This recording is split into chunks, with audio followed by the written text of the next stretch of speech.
सलीम, शादी में नहीं चलना क्या? अरे राहुल भाईजान, क्यों नहीं चलना शादी में? जब काट दिया तो जाएंगे भी। कहाँ है शादी उसकी? अरे वो पास वाला शिव मंदिर है ना, बस वहीं है शादी। फटाफट चल। शिव मंदिर? भाईजान, आप किसी शादी में नहीं जा सकते। आप अभी के अभी इनको मना करें। अरे हाँ हाँ, हमें भी मना ही करना है। चुपचाप खड़े रहे आप, हम ही कोई बहाना मारते हैं। रुकिए, हम कह रहे थे भाईजान थोड़ा सा समय लग जाएगा हमें, तो आप पहुंचे, हम आते 1-2 घंटे में। 1-2 घंटे बाद? अरे भाई कैसी बात कर रहा है? 1-2 घंटे का तो फंक्शन है, और वैसे भी दोपहर की शादी इतनी देर तक नहीं चलती। फटाफट तैयार हो और चल मेरे साथ। अरे तू जिद्दी करने लग गया। भाईजान, अगर आप इनको मना नहीं कर सकते तो हम जाकर के बात कर लेते हैं। हम इनको मना कर देते हैं कि आप किसी भी शादी वादी में नहीं जा सकते। अरे आप चुपचाप खड़े रहिए। बताया ना मैंने आपको, हमारे बचपन का दोस्त है। हमें पता है इससे कैसे बात करनी है, कैसे नहीं। हमें बहुत अच्छे से पता है कि इस वक्त शादी में जाना सही नहीं रहेगा। आप रुकिए थोड़ी देर, हम करते हैं उससे बात। देखिए भाईजान, मैं कह रहा हूँ कि अकेले छोड़ना बाजी को ठीक नहीं रहेगा यहाँ दुकान पर। बस इसीलिए कह रहे हैं, 1-2 घंटे में माल खत्म होते ही शादी में पहुंच जाएंगे बस। अरे क्या तब से बहाने लगाए जा रहा है? कितनी बार उन्होंने अकेले दुकान संभाली है, और आज भी संभाल लेंगी तो क्या मुसीबत आ जाएगी। चल। भाईजान, ये कैसे दोस्त हैं आपके? मान ही नहीं रहे हैं, जिद पे अड़ गए हैं। इनको सीधा सीधा मना कर दीजिए। अगर आप नहीं कर सकते तो हम जाकर के मना करके आते हैं कि भाईजान आपके साथ कहीं भी नहीं जाएंगे। क्या हो गया बाजी आपको? जिद क्यों करने लगी आप? आपको पता है ना वो हमारा दोस्त है, और हम नहीं चाहते कि हमारी बाजी किसी भी दोस्त से गुफ्तगू करे हमारे। आप थोड़ी देर रुकिए, हम कर रहे हैं ना उनसे बात। चुपचाप खड़े रहिए यहाँ पर। भाईजान, आप थोड़ी देर पहले आ जाते। अभी दुकान लगाइए, पूरा नुकसान हो जाएगा, मुनाफा होगा नहीं कुछ। अरे तो मैं कब कह रहा हूँ दुकान बंद करके चल। अपनी बहन को छोड़ दे, वो दुकान चला लेंगी ना, तू चल। अरे आप भी जिद करने लग गए भाईजान बच्चों की तरह। कैसे मना करें इनको? हम आपको कितनी बार समझा रहे हैं भाईजान, जब तक आप इनको जाकर के मना नहीं करेंगे ना, ये ऐसे ही जिद करते रहेंगे। इनको कह दीजिए ना साफ साफ कि आप क्यों नहीं जा सकते। आप बैठिएगा थोड़ी देर चुप, हम जा रहे हैं बात करने। संभालिए दुकान। रुकिए भाईजान, आते हैं। क्या हाल है भाईजान? मैं तो बहुत बढ़िया हूँ भाई। वैसे क्या कह रही थी बहन? अरे छोड़िए ना, वो तो ऐसे ही बोलती रहती है। वैसे आप बताएं कि आप इतनी जिद कर क्यों रहे हैं हमें शादी में ले जाने के लिए? एक बात बताऊं, तब से देखे जा रहा हूँ तू जब से बहाने पे बहाने मारे जा रहा है। क्या हो गया? क्या बात होगी बता। अरे बहाने नहीं मार रहे हैं, दरअसल बात कुछ और है। तो फिर क्या बात है, बताना खुलकर। भाईजान निजी मामला है हमारा, और मैं हर बात बताना जरूरी भी नहीं समझता आपको। अच्छा समझ गया मैं। शादी मंदिर में है इसलिए एतराज हो रहा है ना तेरे को शादी में जाने से? अरे नहीं नहीं भाईजान, कैसी बात कर रहे हैं? आपकी हमारी दोस्ती तो धर्म से भी बहुत बड़ी है। देखिए ना, बचपन से आप हमारे साथ हजरत निजामुद्दीन गए, और हम हमेशा आपके साथ शिव मंदिर और हनुमान मंदिर गए, तो ऐसी कोई बात नहीं है। लगता है ना ये भाईजान के बस की बात है ही नहीं, हमें ही जाकर के मना करके आना पड़ेगा। दरअसल हमारे ना नवाज का समय हो रहा है, 1:30 बजे नवाज होती है, और नवाज से पहले हम कहीं जा भी नहीं सकते। बस बात यही है और कुछ नहीं। सही कह रहे हैं भाईजान, वो नहीं जा सकते आपके साथ शादी में। अच्छा, तो इतनी सी बात बताने में तो हिचकिचा क्यों रहा है इतना? अगर इतनी सी बात है तो चल मेरे साथ। पहले मैं तेरे को मस्जिद लेकर चलूंगा, उसके बाद तैयार होकर हम लोग शादी में चले जाएंगे। तब तो चलेगा ना शादी में? ये तो मसला ही खत्म हो गया भाईजान। पर भाईजान मसला कैसे नहीं है? कपड़े देखिए एक बार अब अपने। अरे हाँ भाईजान, दिक्कत तो है ही। आप हमारे कपड़े देखें एक बार, ये पहन के थोड़ी शादी में जाएंगे। अरे इतनी सी बात तो मुझे भी पता है भाई। अगर तू दुकान पे काम कर रहा है तो सूट बूट पहनकर थोड़ी ना करेगा। तो चिंता मत कर, उसका इंतजाम मैंने कर दिया है। गाड़ी में मैंने 2 सूट रखे हुए हैं, एक तेरे लिए और एक मेरे लिए। बस नमाज पढ़ने के बाद हम लोग चेंज करके सीधा शादी में। बाकी और कोई आपत्ति तो नहीं है ना कि मंदिर में फंक्शन है? और नहीं नहीं, हम लोग इन सब चीजों में नहीं मानते, वरना हिंदू की रेडी में काम थोड़ी कर रहे होते। बाकी भाईजान आप जाएं, दुकान की चिंता ना करें, हम संभाल लेंगे। इत्मीनान से जाइए आप। हाँ, और वो ठाकुर आएगा तो उसको 300 रुपये दे देना आप। जी, गले में रखें, हम ध्यान से दे देंगे। ठीक है, चले फिर। ठीक है जी, जय श्री राम।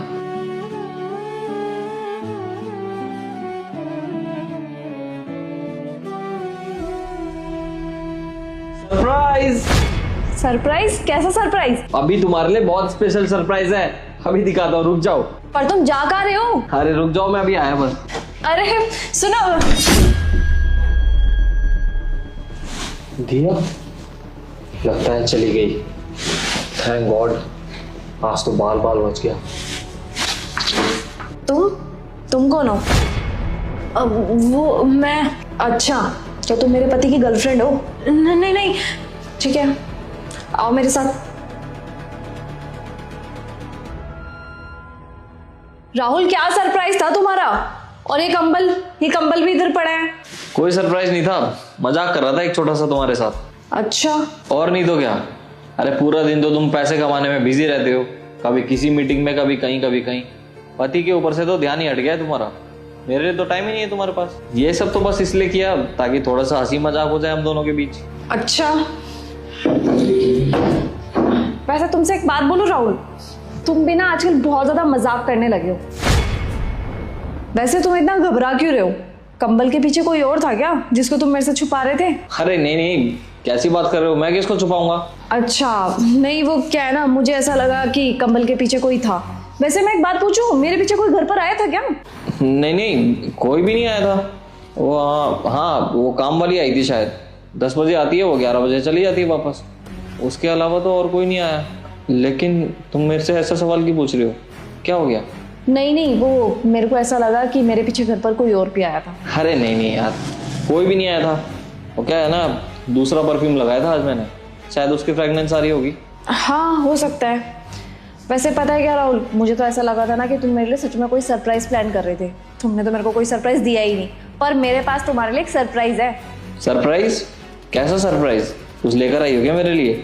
हाँ एक सेकेंड सुनो, बाहर आना जरा। हाँ बेबी, कौन है ये लड़की? तुम इसको हमारे घर में कब लेकर आई और हमारे बेडरूम में से निकली है? कौन है ये? तुम देखो, मेरे को सच सच बता दो, क्योंकि मेरा पति ना तुम्हें जानने से इनकार कर रहा है और तुम मेरे बेडरूम में मिली हो। बताओ क्या करने आई थी? अरे तुम भी इसको नहीं जानती तो ये हमारे घर में कैसे घुस गई? एक काम करो, तुम पुलिस को बुला ही लो। मुझे लगता है हमारे घर में पता नहीं क्या सामान चोरी करने आई है। बुला लो तुम पुलिस को। पुलिस आएगी ना, वही जांच पड़ताल करेगी कि कौन है ये लड़की। बुला लो। सोच लो, पुलिस बुला लूं? अरे तुम बार बार मुझसे क्यों पूछ रही हो? बुला लो ना, कोई बात नहीं। अब एक काम कर दो, मैं बुलाता हूँ उनको। अरे रुको तो सही, कर लेना पुलिस को फोन, लेकिन उससे पहले उसको अपनी सच्चाई साबित करने का मौका तो दो। हाँ बोलो तुम। राहुल और मैं पिछले 8 महीने से रिलेशनशिप में हैं। जब भी आप बाहर जाती थी वो मुझे घर पे मिलने के लिए बुलाते थे, और मैं कभी अपनी मर्जी से नहीं आती थी, उनके कहने पे ही आती थी। क्या बकवास कर रही हो तुम? मैं तुम्हें जानता तक नहीं हूँ। झूठ बोल रही है अंकिता, ये मैं नहीं जानता इसको। नहीं, मैं कोई झूठ नहीं बोल रही हूँ। मेरे पास हमारी फोटोज, हमारी चैट्स के स्क्रीनशॉट सब कुछ है। अगर आप कहीं तो मैं आपको सब कुछ दिखा सकती हूँ एज अ प्रूफ। अंकिता तुम मेरी बात का बिलीव करो, ये लड़की झूठ बोल रही है बिल्कुल। राहुल चुप करो, मैं तुम्हारी बात पे विश्वास कैसे करूं? उसके पास सब प्रूफ है, तुम्हारी फोटोज है, तुम्हारी चैट है, उसके बाद भी तुम कह रहे हो कि तुम्हारे ऊपर बिलीव करूं? तुम्हें कैसे भूल गए कि हमारी शादी हो चुकी है, उसके बाद भी तुम ये सब कर रहे हो? तुम्हें शर्म आनी चाहिए राहुल। और जब तुम अंदर सरप्राइज कर रहे थे ना, तुम तो बाहर चले गए, लेकिन ये अंदर रह गई थी। उसी टाइम पता चल गया था मुझे कि तुम क्या करने की कोशिश कर रहे थे। इसको छुपा रहे थे ना तुम मेरे से, लेकिन तुम ये भूल गए कि सच कभी छुपता नहीं है राहुल।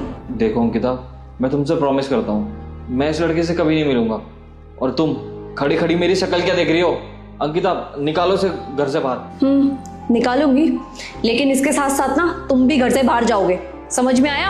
अंकिता मैं तो तुमसे बहुत ज्यादा प्यार करता हूँ यार, ऐसा मत करो मेरे साथ प्लीज, मुझे माफ कर दो। छोड़ो मेरा हाथ। मैं किसी भी इंसान पे ना भरोसा कर सकती हूँ, लेकिन तुम पे तो अब बिल्कुल भी नहीं कर सकती। तुमने मेरा भरोसा तोड़ा है राहुल। एक काम करो, निकलो यहाँ से। अगर तुम चुपचाप यहाँ से नहीं निकले ना, तो मैं अभी के अभी पुलिस को फोन करूंगी। और तुम खड़े खड़े हमारी बातें क्या सुन रही हो? चलो जाओ यहाँ से।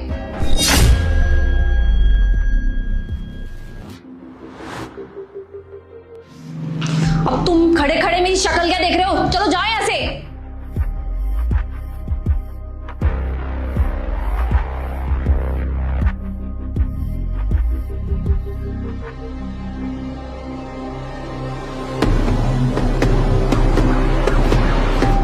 मैडम जी कुछ खाने को दे दो, 3 दिन से कुछ नहीं खाया है। अरे अंकल, अगर आपको भूख लग रही है, कुछ खाना है, तो रेस्टोरेंट में जाओ ना। रेस्टोरेंट वाले किस लिए खोल के बैठे अपना रेस्टोरेंट? आप जैसे को खाना खिलाने के लिए ना वहां जाके खाना खाओ। मुझसे क्या मांग रहे हो? मैं खाना लेके घूम रही हूँ क्या? मैडम जी, ये मेरे पास कुछ पैसे हैं, ये ले लो, कुछ खाने को दे दो, वरना मैं जी नहीं पाऊंगा। अरे अंकल, जब आपके पास पैसे हैं तो रेस्टोरेंट में जाके खाना खा लो ना, बोला तो आपको। अरे बेटा, मेरे पास इतने पैसे नहीं है कि किसी रेस्टोरेंट में जाकर खाना खा सकूं। थोड़े से पैसे हैं मेरे पास, इसीलिए आपसे रिक्वेस्ट कर रहा हूँ, ये पैसे ले लीजिए और मुझे कुछ खाने को दे दीजिए। अरे अंकल जी, आप देखने में तो अच्छे खासे घर के लग रहे हो और पैसा दे करके आप खाना मांग रहे हो। आपके घर में कोई नहीं है क्या खाना खिलाने को? कहने को तो मेरा एक बेटा था जो मेरे लिए सब कुछ था। उसे पढ़ाई लिखाई करनी थी, कामयाब होना था। उसकी कामयाबी के लिए, उसकी खुशी के लिए मैंने अपना घर बार सब बेच दिया। कुछ दिनों तक मैं किराए के घर पे रहा, लेकिन अब जब किराया भी नहीं दे पाया तो मकान मालिक ने निकाल दिया। मैं सड़क पर आ गया और 5 साल हो गए मुझे अपने बेटे से अलग रहते हुए। आज मैं उसकी शक्ल भी नहीं देख पाया, ना मेरी कभी फोन पे बात हुई, ना उसने जानने की कोशिश की कि मैं जिंदा हूँ या मर गया, ना मुझे उसका पता ठिकाना है कि मैं उसे ढूंढ सकूं। अंकल जी, मानती हूँ आपके साथ बहुत बुरा हुआ, लेकिन आप दिखने में तो अच्छे खासे लग रहे हो, हाथ पैर सही काम करते हैं आपके, तो कहीं जाकर के नौकरी ढूंढ लेते ना। इस तरीके से भूखे मरने की नौबत क्या आ गई? बेटा, कर तो रहा था मैं काम, मेहनत मजदूरी कर रहा था, लेकिन कल मुझे वहां से भी निकाल दिया गया। वो क्या है ना कि मैं रोज कमाता था, रोज खाता था, लेकिन बूढ़ा हो गया हूँ ना, पूरी हड्डियों में ज्यादा जान तो होती नहीं। तो जहाँ मैं काम करता था उनको लगा कि मैं बेकार हो गया हूँ, तो निकाल दिया मुझे। बेटा, मैं बस ले दे के बस यही पैसे बचे हैं, इसीलिए आपसे कह रहा हूँ कि ये पैसे ले लीजिए, कुछ खाने को दे दीजिए, ना शायद मैं आज की रात नहीं निकाल पाऊंगा, मर जाऊंगा मैं। अरे अंकल जी, ऐसा मत बोलिए, आप चिंता मत करिए, आप मेरे साथ मेरे घर चलिए, मैं आपको वहाँ पे कुछ बना के खिला देती हूँ। और ये पैसे आप अपने पास ही रखिए, आपकी जरूरत के काम आएंगे। बहुत बहुत धन्यवाद। चलिए अंकल, आप बैठिए, मैं आपके लिए खाना लेके आती हूँ।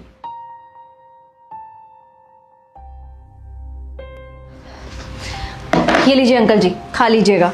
और अंकल जी, इनसे मिलिए, ये है मेरे हस्बैंड राहुल।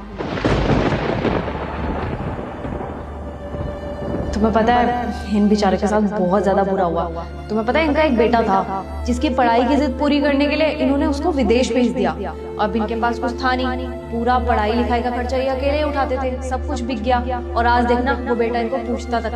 मुझे तो ऐसा लगता है कहीं सेटल हो गया वो। 4-5 साल हो गए इनको कॉल तक नहीं करता। देख बेटा, मैंने तेरी पढ़ाई लिखाई के लिए अपना सब कुछ दांव पे लगा दिया, यहाँ तक कि मैंने अपना घर भी भेज दिया। बेटा, ये तो सही उम्मीद है कि तू पढ़ लिख कर इतना बड़ा आदमी बनेगा कि तू मेरे बापे का सहारा बनेगा, मेरे सपनों को पूरा करेगा। बेटा, खूब मन लगा कर पढ़ना, फिर इतने पैसे कमाना दोबारा हमारा घर बन जाए, मुझे बुढ़ापे में कोई कमी ना रहे, हमारी जिंदगी बहुत अच्छे से कटे। मैं सपनों को पूरा करेंगे शुरू करना। बेटा, तुम तो मेरा भविष्य। बेटा, तेरे अलावा मेरा है कौन? तेरा घर बस जाए, बस मैं ये देखना चाहता हूँ, तेरे पोतियों को खुद में खिलाना चाहता हूँ। अरे बस यार, इतने इमोशनल मत हो। अब तो मैं कल जाऊंगा, बस उसके बाद देखना क्या क्या होता है। ठीक है? मुझे उस पर पूरा भरोसा है। सोचता होगा कि बाप को बुढ़ापे में लेकर के आऊंगा तो सेवा करनी पड़ेगी, तो इसीलिए इनको ना तो कॉल करता है ना कुछ करता है। ये बेचारे इतने परेशान हैं। आज मेरे पास 30 रुपए लेके आए कि बेटा मेरे को कुछ खाने को दे दो, तभी तो मैं इनको घर पे लेके आई। क्या है बेटा, अपना ध्यान रखना। हाँ ठीक है, और हाँ ध्यान से ना हर एक तारीख को पैसे भिजवा देना। अभी अकाउंट में डलवा दिए ना 1 लाख रुपए? हाँ बेटा, डलवा दिए। ठीक है, जा रहा हूँ। अरे जरा उस बेटे के बारे में सोचना राहुल, पता नहीं वो पेट भर के कैसे खाना खा लेता होगा। ये भी नहीं सोचता होगा उसके पापा ने खाना खाया कि नहीं। पता नहीं कैसा बेटा है, मैं तो कहती हूँ कीड़े पड़े ऐसे बेटे पे, पता नहीं क्या सोचता होगा। और तुम्हें पता है इनको ना काम से भी निकाल दिया, ये कह के कि अब आप बूढ़े हो गए हो, क्या ही काम कर पाओगे। अब ये तो ना काम कर पाएंगे ना कुछ कर पाएंगे। आज तो चलो मैंने खाना खिला दिया, लेकिन हर कोई ऐसा थोड़ी होता है कि फ्री में खाना खिला दे। पता नहीं कैसे होगा इनका गुजारा। अब राहुल, तुम्हारे माँ बाप आज जिंदा होते तो तुम उनकी कितनी सेवा करते ना। अब हर कोई इनके बेटे की तरह थोड़ी होता है जो अपने जिंदा रहते बाप को ठुकरा दे। कैसा बेटा होगा। जी अंकल, नमस्ते।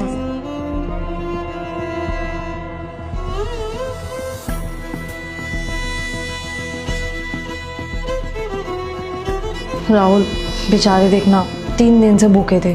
मैं तो ये सोच रही हूँ कल कैसे खाना खाएंगे ये।